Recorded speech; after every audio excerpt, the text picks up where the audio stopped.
하나님의 말씀 함께 받겠습니다. 구약 성경 시편 30편입니다. 1절에서 12절 마지막 절까지 말씀을 받겠습니다. 시편 30편 1절에서 12절까지입니다. 말씀 속에서 주님의 음성을 듣게 되기를 바랍니다. 여호와여, 내가 주를 높일 것은 주께서 나를 끌어내사 내 원수로 하여금 나로 말미암아 기뻐하지 못하게 하심이니이다.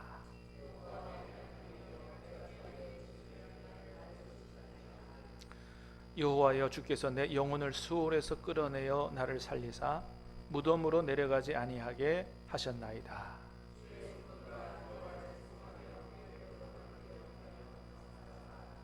그의 노염은 잠깐이요 그의 은총은 평생이로다. 저녁에는 울음이 깃들지라도 아침에는 기쁨이 오리로다.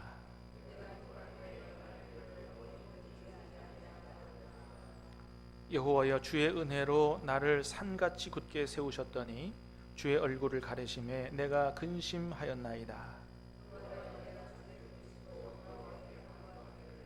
내가 무덤에 내려갈 때에 나의 피가 무슨 유익이 있으리요? 진토가 어떻게 주를 찬송하며 주의 진리를 선포하리이까?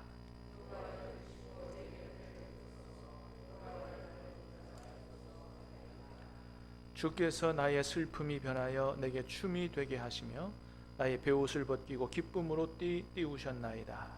이는 잠잠하지 아니하고 내 영광으로 주를 찬송하게 하심이니 여호와 나의 하나님이여, 내가 주께 영원히 감사하리이다. 아멘.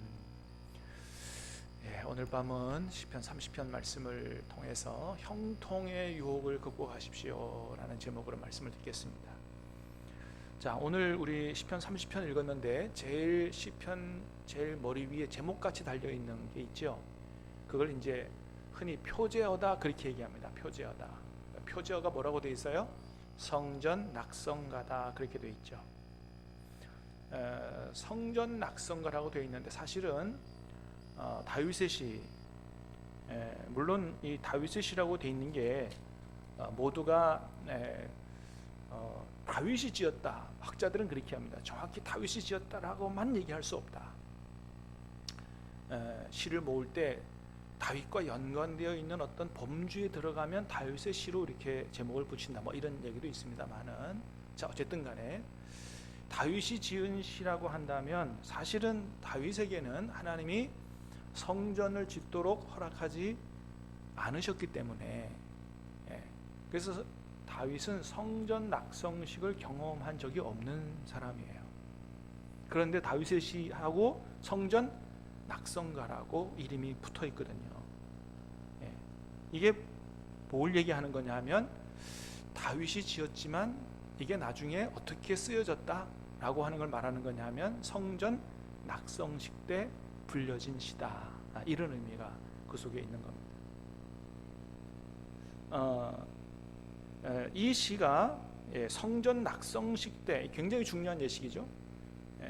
그러니까 이 시가 성전 낙성식 때 많은 사람들 앞에서 불려졌다라고 하는 것은 뭘 의미하냐 하면 이 시가 그만큼 많은 사람들에게 공감을 얻는 이런 시다라는 것을 얘기하는 것이죠. 그래서 사실은 오늘 우리가 말씀을 잘 읽어보면 오늘 시에 있는 내용이 다윗의 인생과만 연관이 있는 게 아니고 사실은 우리의 삶과 아주 매우 밀접한 관계가 있는 그런 시다라는 것을 볼 수가 있습니다. 자, 오늘 본문의 내용을 아주 한마디로 말하면 다윗이 하나님의 복을 받아서 아주 소위 말해서 아주 잘 나갈 때 다윗에게 교만이 찾아왔고, 그 교만 때문에 하나님 앞에 좀 한 대 얻어맞아 징계를 당해서 굉장히 고통스러워하다가 회개한 이후에 다시 용서를 받고 하나님께서 고쳐주시고 회복시켜 주셨다라고 하는 것을 고백하는 이런 시가 바로 오늘 시입니다. 자, 오늘 본문의 6절 7절 말씀을 한번 같이 읽어보겠습니다. 시작. 내가 형통할 때에 말하기를 영원히 흔들리지 아니하리라 하였도다. 여호와여 주의 은혜로 나를 산같이 굳게 세우셨더니 주의 얼굴을 가르심에 내가 근심하였나이다. 아멘. 6절에 보니까 뭐라 그랬어요? 내가 형통할 때에 말하기를. 6절에 그죠? 내가 형통할 때에 말하기를 영원히 흔들리지 아니하리라. 그러니까 다윗이 아주 그 형통할 때가 있었다는 거죠. 다윗이 굉장히 형통할 때가 언제였는가? 다윗의 인생에서 가장 형통할 때는 누가 뭐라 그래도 왕위에 올랐을 때다, 이렇게 보여집니다. 다윗이 정말 고생도 많이 하고 파란만장한 삶을 살았는데 막 도망자의 인생도 오래 살고 했는데 형통할 때가 있었다. 왕위에 올랐을 때라고 생각합니다. 하나님의 축복이 얼마나 컸던지 다윗이 뭐라고 그랬다고요? 영원히 흔들리지 아니하리라 하였도다. 어떻게 보면 다윗의 인생은 늘 그죠? 쫓겨다니고 도망다니고 굉장히 불안한 인생이었는데 하나님께서 축복하셔서 형통하게 되니 이제는 영원토록 내가 흔들리지 않는 삶을 살 수 있을 것 같다. 내가 그런 삶을 살아야지. 뭐 이렇게 이야기를 했다는 거죠. 뭐 얼마든지 그럴 수 있다고 보여집니다. 소망이 될 수도 있기 때문에. 자, 그런데 놀라운 건 뭐냐면 그렇게 할 때 주님께서 자기를 향하여 얼굴을 가리셨다는 거예요. 7절에 보니까 여호와여 주의 은혜로 나를 산같이 굳게 세우셨더니 주의 얼굴을 가리심에 내가 근심하였나이다. 그렇게 고백합니다. 하나님의 축복 속에서 하나님이 왕으로 세우고 형통의 축복을 주고 정말 이제는 막 그 영혼이 흔들리지 않을 것 같은 그렇게 아주 그 강건한 그런 복된 삶을 주셨는데, 그래서 나는 이제 영혼이 흔들리지 않는 삶을 살겠다라고 그렇게 말하기도 하고 생각도 했는데 그 얘기를 듣고 하나님이 얼굴을 가리셨다. 그래서 근심이 찾아왔다라고 하는 겁니다. 여러분, 하나님이 어쨌든 이렇게 하셨다는 얘기는 뭐예요? 뭔가 다윗에게 문제가, 이 안에서는 다 지금 써놓진 않았지만 뭔가 문제가 있었다는 것을 이야기하죠. 뭐 근거도 없이 하나님이 그냥 뭐 얼굴을 돌리시고, 물론 욥 같은 특별한 케이스도 있긴 하지만, 근데 그런 케이스가 아니라면 뭔가 다윗의 삶에 하나님 앞에 문제가 있는 그런 것이 있었다라는 것을 우리가 생각해 볼 수가 있어요. 그렇게 하나님께서 얼굴을 가리시니까 다윗에게 있는 기쁨이 사라지고 그 마음에 근심이 가득하게 됐다. 그래서 오늘 시편의 배경이 될 만한 사건이 뭐가 있을까라고 생각해 보니까 아마도 다윗이 왕위에 오른 이후에 밧세바를 범했을 때가 아닌가, 그렇게 생각이 됩니다. 밧세바 범하는 내용이 사무엘하 11장에 있죠. 11장에 우리 한번 말씀을 한번 같이 볼까요? 사무엘하 11장 1절 시작. 그 해가 돌아와 왕들이 출전할 때가 되매 다윗이 요압과 그에게 있는 그의 부하들과 온 이스라엘 군대를 보내니 그들이 암몬 자손을 멸하고 랍바를 에워쌌고 다윗은 예루살렘에 그대로 있더라. 자, 그 해가 돌아와 왕들이 출전할 때가 되매, 그러니까 전쟁하러 왕들이 나갈 때가 됐다는 거예요. 근데 다윗이 요압과 그의 부하들 이스라엘 온 군대를 보내고 다윗은 뭐예요? 예루살렘에 그대로 남아 있었다라고 하는 거죠. 그리고 그 뒤에 쭉 읽어보면 다윗이 언제 일어나요? 아침 일찍 일어났다가 아니고 저녁 늦게 일어났다. 왕궁 일을 거닐다가 어느 한 여인을 보고 홀딱 반해가지고 범하게 된 게 바로 밧세바 사건이라고 얘기하죠. 그 해가 돌아와 왕들이 출전할 때가 됐다. 이게 이제 사무엘하 10장, 그 바로 앞장과 연결되어 있는 내용인데, 10장에 보면 이 다윗의 군대가 주변에 있는 아람, 지금 시리아를 말합니다. 시리아하고 암몬하고 시리아 암몬 연합군하고 전쟁하는 내용이 10장에 나와요.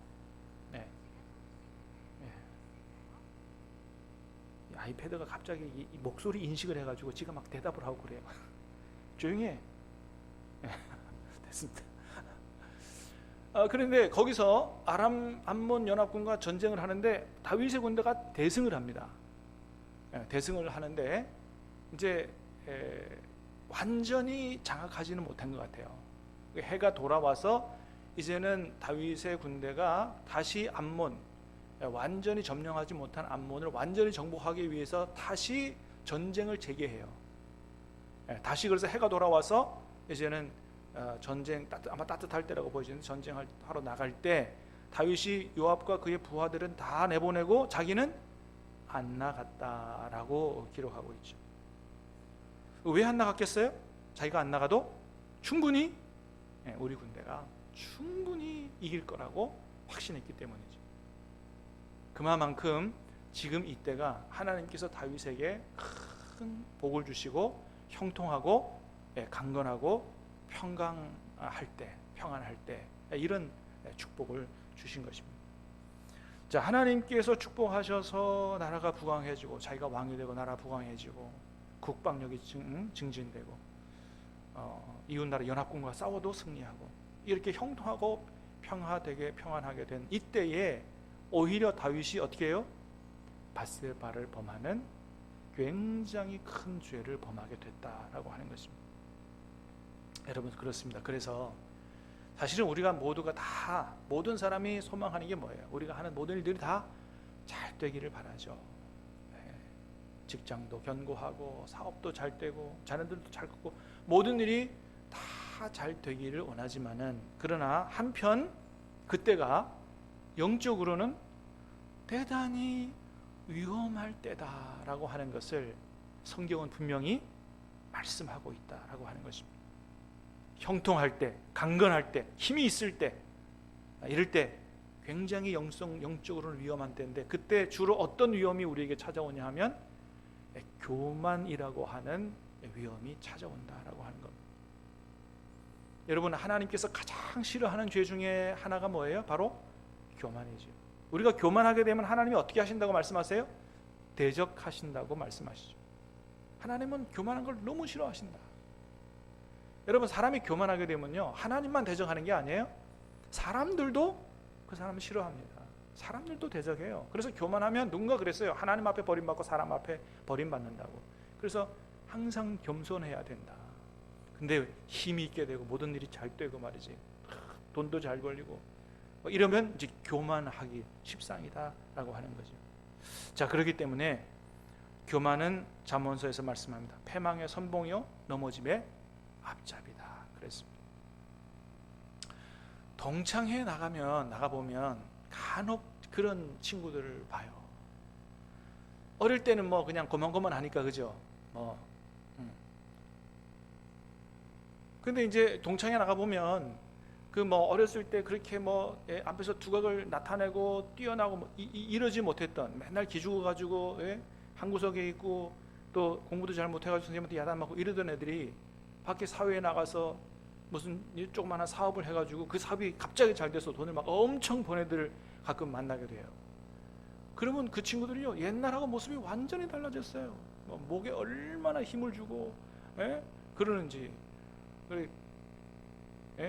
근데 주로 돈 많이 번 애들은 또 보면 공부 잘하는 애들이 아니에요. 공부 잘하는 애들은 대학가 취직해가지고 그냥 월급쟁이 하고 공부 잘 못하는 애들이 사업해가지고 돈 완전 벌고. 근데 뭐 그 친구가 잘 된 거 박수 쳐줄 수 있습니다만은 막 목에 힘 주고 거들먹거리고 그러면 그 친구를 누가 좋아하겠습니까? 아무도 안 좋아하죠. 그래서 하나님께서도 이런 형통과 풍요의 축복을 굉장히 걱정을 하셨습니다. 이스라엘 백성들에게 적과 꿀이 흐르는 땅을 주시면서도 걱정을 하셨다라는 얘기가 신명기 8장에 있어요. 한번 같이 읽어보겠습니다. 신명기 8장 시작. 내가 오늘 내게 명하는 여호와의 명령과 법도와 규례를 지키지 아니하고 내 하나님 여호와를 잊어버리지 않도록 삼갈지어다. 내가 먹어서 배부르고 아름다운 집을 짓고 거주하게 되며 또 내 소와 양이 번성하며 내 은금이 증식되며 내 소유가 다 풍부하게 될 때에 내 마음이 교만하여 내 하나님 여호와를 잊어버릴까 염려하노라. 19절도 보겠습니다. 시작. 내가 만일 내 하나님 여호와를 잊어버리고 다른 신들을 따라 그들을 섬기며 그에게 절하면 내가 너희가 반드시 멸망할 것이라.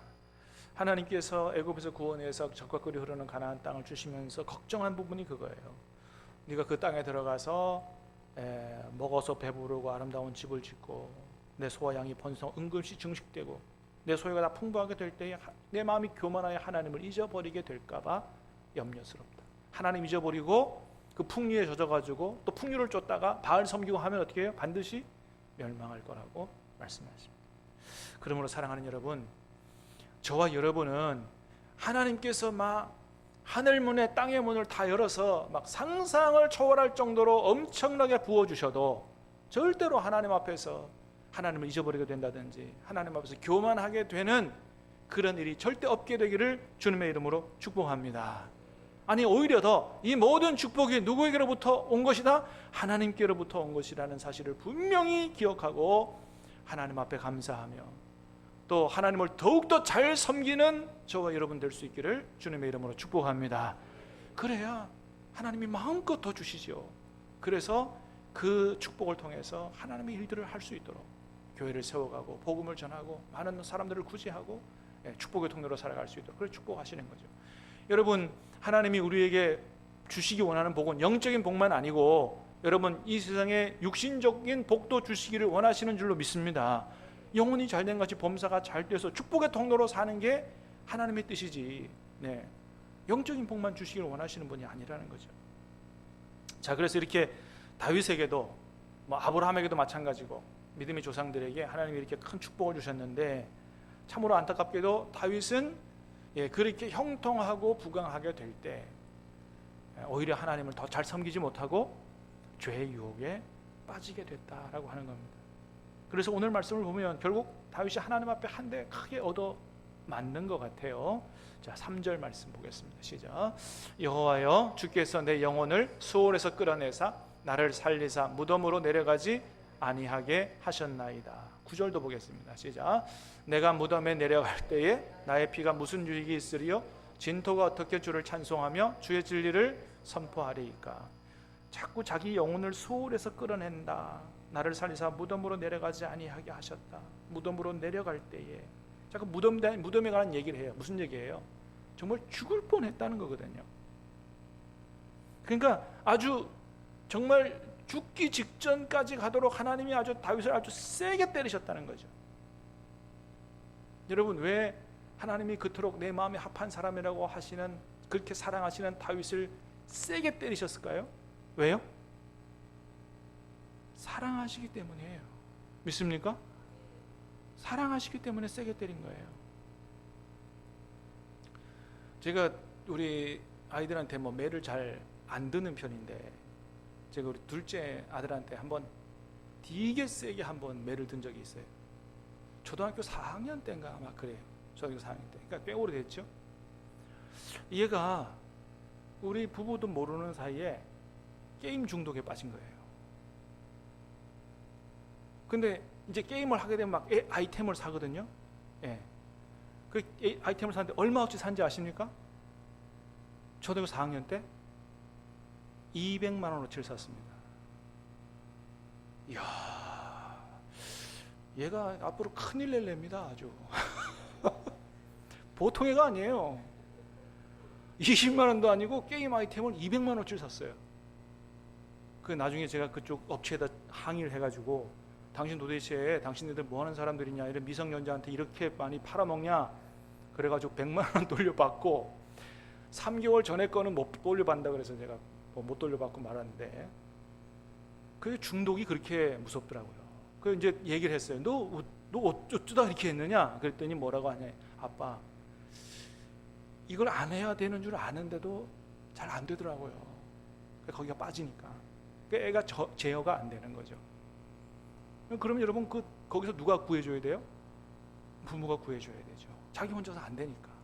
그래서 제가 그때 생각한 게, 앞으로 이런 문제로 2번 때리지 않기 위해서 한 번에 뿌리를 뽑자. 그래서 아주 시게 한 번 때린 적이 있어요. 근데 목적을 달성했습니다. 그때 한 번 뒤에 맞고 게임을 끊었어요. 할렐루야. 우리 아들이 없으니까 내가 할렐루야 해야지. 아들을 구했으니까 할렐루야 아닙니까? 그러니까 아들을 사랑하기 때문에 거기서 이제 나오라고, 끊으라고, 그래서 사랑하기 때문에 세게 때린 거예요. 여러분, 하나님이 우리를 한번 세게 때릴 때는 여러분 하나님 나를 그렇게 사랑하신다라고 믿으시기를 바랍니다. 사랑하지 않으면 그렇게 안 하시는 거죠. 그래서 여러분 우리도 마찬가지예요. 만일 하나님 앞에 내가 알면서도 하지 말아야 되면서 하는 줄 알면서도 끊어지지 않는 죄가 있다면 하나님 반드시 손을 대실 거예요. 그러기 전에 여러분 하나님 앞에 무릎 꿇고 회개할 수 있기를 주님의 이름으로 축복합니다. 우리가 회개해야 돼요. 하나님 앞에 매달려 하나 끊어지게 해달라고. 그래서 정말 부르짖고 회개하고 기도하면 여러분 하나님이 도와주실 줄 믿습니다. 끊어지게 하실 줄 믿습니다. 예. 술도 끊어지게 하고 담배도 끊어지게 하고 끊어지게 하신다니까요. 뭐 그런 간증들이 얼마나 많은지 몰라요. 옛날에 그렇게 마시던 담배, 이렇게 그렇게 마시던 술이 체질이 하나님 변하도록 해주셔가지고 도저히 피우지 못하고 마실 수 없도록, 다른 것도 마찬가지라는 거죠. 하나님께서 하신다. 예. 그래서 여러분 오늘 2절에도 보면 다윗이 뭐라고 고백합니까? 2절에 시작. 여호와 내 하나님이여 내가 주께 부르짖음에 나를 고치셨나이다. 할렐루야. 하나님 우리를 고치시는 분인 줄로 믿습니다. 질병만이 아니고 나쁜 습관도 잘못된 것들을 고쳐주시는 하나님이시다. 근데 만일 나는 계속 죄를 짓는데도 불구하고 하나님이 손 안 대시던데요 라고 하면 그건 자랑이 아니고 그건 굉장히 안 좋은 징조인 거예요. 물론 하나님이 더 오래 참으시는 가운데 매를 안 대실 수 있어요. 근데 반면에 무슨 가능성도 있어요? 하나님이 버리신 가능성도 있는 거예요. 사랑하시는 자녀들은 계속해서 고집하여 잘못된 길로 나가는 것을 하나님이 결코 그냥 두지 않으십니다. 다리 몽둥이를 분질러서도 돌아오도록 하지. 네, 그렇습니다. 그래서 하나님이 다윗을 그토록 사랑하시기 때문에 시게 손을 대셨는데, 그래서 시편 51편에 보면 눈물로 통곡하며 회개하죠. 같이 읽어봅니다. 시작. 하나님이여 주의 인자를 따라 내게 은혜를 베푸시며 주의 많은 긍휼을 따라 내 죄악을 지워주소서. 나의 죄악을 말갛게 씻으시며 나의 죄를 깨끗이 제하소서. 물은 나는 내 죄가를 아오니 내 죄가 항상 내 앞에 있나이다. 우슬초로 나를 정결하게 하소서. 내가 정하리이다. 나의 죄를 씻어주소서. 내가 눈보다 희리이다. 하나님이여 내 속에 정한 마음을 창조하시고 내 안에 정직한 영을 새롭게 하소서. 11절 나를 주 앞에서 쫓아내지 마시며 주의 11절 빼먹는 모양이에요. 제일 중요한데 나를 주 앞에서 쫓아내지 마시며 주의 성령을 내게서 거두지 마소서. 그래서 이 통곡과 회개 이후에 그 죄에서 빠져나오게 되죠. 그런데 여러분 이 다윗의 이 회개 기도를 잘 보면 다윗이 회개한 이유가 하나님 앞에 매를 맞아서 고통스러워서 회개했다기보다 다른 이유가 있어요. 왜 다윗이 그토록 울면서 통곡하고 회개했느냐? 다윗이 두려워한 것은 하나님의 매가 아니었어요. 그보다 더 중요한 이유가 있습니다. 그게 뭐냐면 바로 주님과의 관계가 단절될 거기 때문에, 주님과의 관계가 단절될까 봐 그 두려웠던 거예요. 11절 말씀 이제 있나요? 11절? 네. 없는 것 같아요. 예.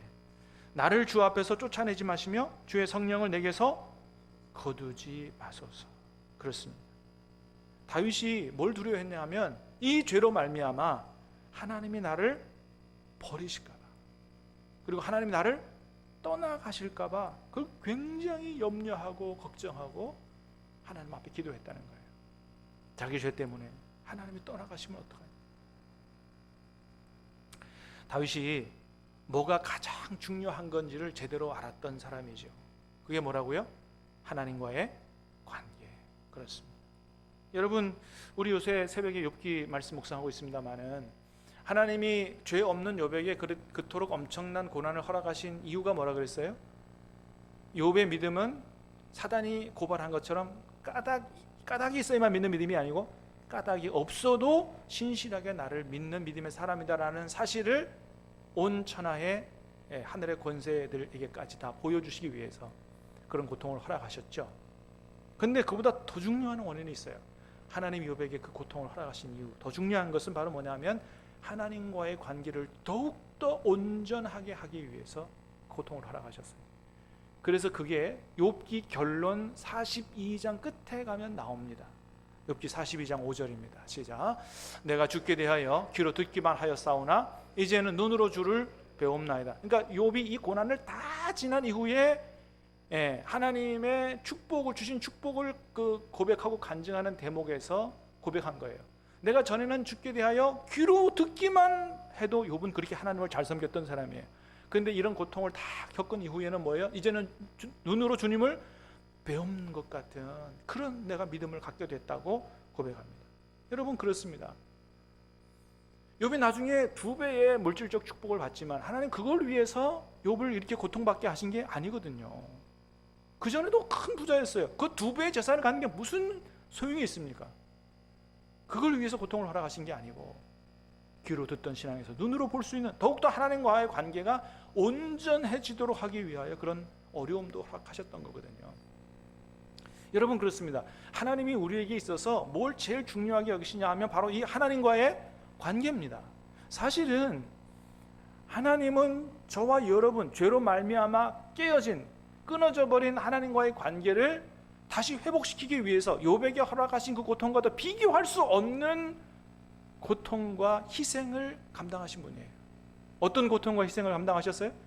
독생자 예수님을 십자가에 내어 주시는, 십자가에서 피 흘려 돌아가게 하시는 그런 엄청난 고통, 엄청난 희생을 감수하신 분입니다. 무엇 때문에? 저와 여러분과의 관계가 회복되고 이제는 하나님의 자녀가 돼서 영원히 하나님과 함께 살도록 하기 위하여 그 엄청난 고통을 하나님이 친히 받으셨고 감당하신 것입니다. 욥의 고통과는 비교할 수 없는 고통이죠. 그렇게 하나님이 예수님까지 내어주신 이유는 다른 게 아니에요. 죄로 말미암아 끊어진 하나님과의 관계를 완전하게 회복시키기 위해서, 그리고 영원토록 하나님과 함께 살도록 하기 위해서 그렇게 하신 것이죠. 그러므로 사랑하는 여러분, 우리가 하나님 앞에 매맞을까 봐 두려워서 죄 안 짓는 것이 아니고, 죄 자체가 하나님이 너무 싫어하시고 하나님과의 관계를 자꾸 틀어지게 하기 때문에, 여러분 그렇다고 해서 우리가 죄 짓는다고 해서 하나님이 이제 우리를 떠나시는 건 아닙니다. 그러나 뭐 한다 그랬어요? 근심하신다 그랬고, 하나님이 우리에게 주시는 하늘의 신령한 은혜와 기쁨이 사라지게 하고 우리로 하여금 하나님의 복을 못 누리게 하기 때문에, 하나님과의 관계를 자꾸 틀어지게 하기 때문에 내가 더 이상 나와 하나님과의 관계를 온전하기 위해서 예수님까지 희생시키셨는데 그 은혜와 그 사랑을 내가 보답하기 위해서라도 죄짓지 않아야 되겠다. 죄와 싸워 승리하게 되기 바라고 날마다 주님과 함께 사시기를 주님의 이름으로 축복합니다. 설사 죄를 지었더라도 어떻게 해야 돼요? 빠르게 회개하고 하나님과의 관계를 회복해야 하는 것입니다. 말씀을 정리합니다. 여러분, 우리의 영성이 가장 큰 위험을 가장 위험할 때는 뭐라고요? 어려울 때가 아니라 형통하고 강건하고 부강할 때다. 여러분, 그렇다고 우리가 일부러 가난하게 되거나 일부러 병에 걸리거나 할 필요는 없는 거죠. 잘 나갈 때가 위험이 있다고 일부러 그렇게 할 필요는 없잖아요. 사랑하는 여러분, 간절히 바라기는 여러분의 하는 모든 일이 주님 뜻 안에서 형통하게 되기를 주님의 이름으로 축복합니다. 영혼이 잘된 같이 범사가 잘 되기를 축복합니다. 그거는 여러분들만 아니고 여러분 목회자들도 마찬가지예요. 뭐 요즘은 그런 분들이 잘 없습니다만 옛날에는 어떻게 생각하는 분들이 종종 있었냐 하면, 목회자들은 좀 가난해야 된다, 그래야 기도한다, 이렇게 생각하는 분들이 종종 있었어요. 근데 여러분 가만 생각해 보면 여러분, 그건 정말 말도 안 되는 얘기입니다. 여러분 정말 목회자가 가난해야만 기도한다, 그럼 목회자겠어요 그게? 그런 목회자는 모시지도 말아야 되지. 그게 정말 목회자가 가난해야 기도한다면 목회자보다 더 기도하기 어려운 성도들은 그러면 기도하기 위해 얼마나 더 가난해야 된다는 말입니까? 말도 안 되는 거예요. 그죠? 여러분 기도하기 위해서 가난해져야 되겠어요? 절대 그렇지 않죠. 그리고 너무 경제적으로 힘들면 기도가 거기에 매몰돼서 정작 하나님 나라와 주님의 영광과 교회를 위해 기도해야 될 기도를 잘 못하는 거예요. 그래서 간절히 바라기는 저와 여러분들이 하나님 잘 섬겨서 영혼이 잘된 같이 범사가 잘 되는 복을 우리 모두가 받게 되길 바라고, 엄청난 복을 받더라도 교만해지지 않게 되길 바라고, 늘 감사함으로 하나님 앞에 찬양하며 축복의 통로로 살아가는 저와 여러분 다 될 수 있게 되기를 주님의 이름으로 축복합니다. 우리 찬양하십시다. 찬양하고 기도하십시다. 감사해요.